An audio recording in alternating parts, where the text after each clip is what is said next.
Якутский косплеер, талантливый мастер Аял Федоров занимается созданием популярных персонажей и арт-объектов из мира фантастики и кино.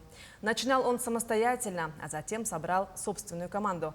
Якутянам хорошо известны его работы. Это точная копия корабля из сериала «Мандалорец», звездолет Люка Скайуокера и 4-метровая кукла из популярного сериала и многие другие.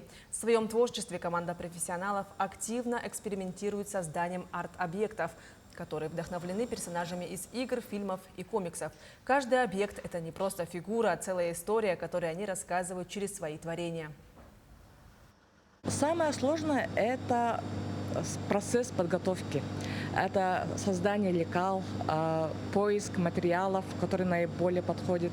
Вот это и технику продумывания, техники исполнения.